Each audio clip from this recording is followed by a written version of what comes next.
एक गांव में दो गरीब परिवार रहता था। ईमानदार मोहन और राजू चलक और लालची था। मोहन की पत्नी ममता और बेटी खुशी रहती थी, जबकि राजू के साथ राजू की पत्नी रहती थी। मोहन और राजू गांव के एक जमींदार के यहाँ काम करता था और उसी से अपने घर का गुजारा करता था। एक दिन राजू की पत्नी, सुनिए, हर दिन दाल चावल खाकर मन खराब हो गया है। मालिक से पगार बढ़ाने बोलिए। ठीक है ललिता, बोल के देखते हैं।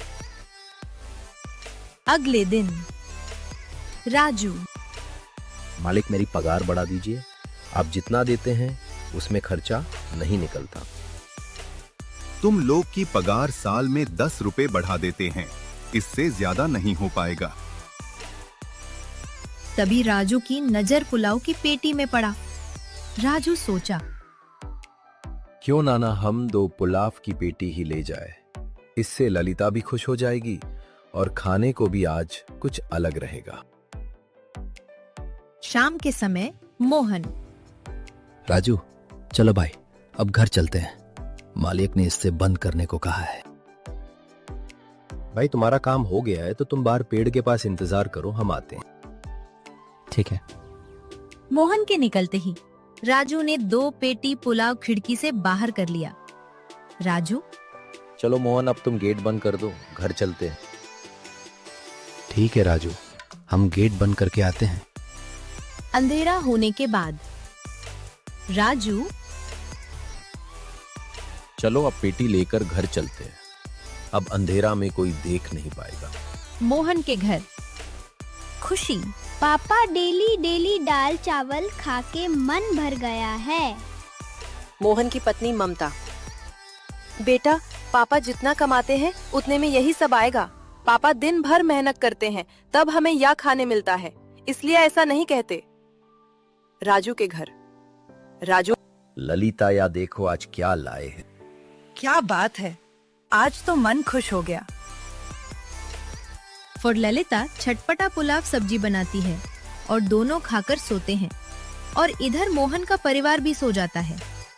अगली सुबह पुलाव पेटी की चोरी पूरे गांव में फैल जाती है। जमींदार मुखिया के साथ मोहन और राजू के घर आता है। मुखिया जी, मोहन और राजू ही मेरी दुकान में कल लास्ट में थे।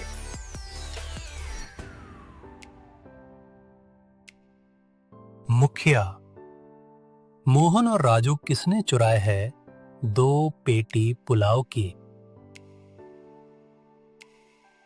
मोहन, मुखिया जी हम कुछ नहीं किए हैं। हमको नहीं पता किसने चुराया है। तो राजू, मुखिया जी हम देखे हैं ये चोरी मोहन ने ही की है। मोहन, नहीं मुखिया जी, हम नहीं किए हैं। राजू, गेट तो तुम ही ने बंद किया है और चोरी भी। मुखिया जी सुनो मोहन, तो तुमको एक भोला भाला इंसान समझते थे, लेकिन तुम चोरी किए तो अब तुम इस गांव में नहीं रह सकते। तुमको गांव से निकाला जाता है। पूरी गांव में मोहन की बातें होने लगती हैं। मोहन, है भगवान, मैंने तो कुछ भी नहीं किया। फिर मेरे साथ यह क्या हो रहा है? ममता, ऊपर वाला सब देखता है जी। तभी रास्ते में एक कोटिया के सामने बुढ़ा आदमी मिला। किधर या रहे हो बेटा, इतने उदास होकर? मोहन, बाबा हमने कोई चोरी नहीं की है, पर फिर भी हमको गांव से निकाला गया। सुनो बेटा, तुम मेरे इस छोटे से घर में रह सकते हो और कुछ अपना काम भी करो जिससे तुम्हारा घर चले। मोहन, धन्यवाद बाबा, आपने हमें सहारा दिया, लेकिन हम भला क्या कम कर सकते हैं? मेरे पास एक थैला है, तू उसमें कुछ बनाकर भेज सकते हो, जैसे मैगी। मोहन, बाबा लेकिन मेरे पास ज्यादा पैसे नहीं हैं। मैगी तो खरीद लेंगे, लेकिन मसाले?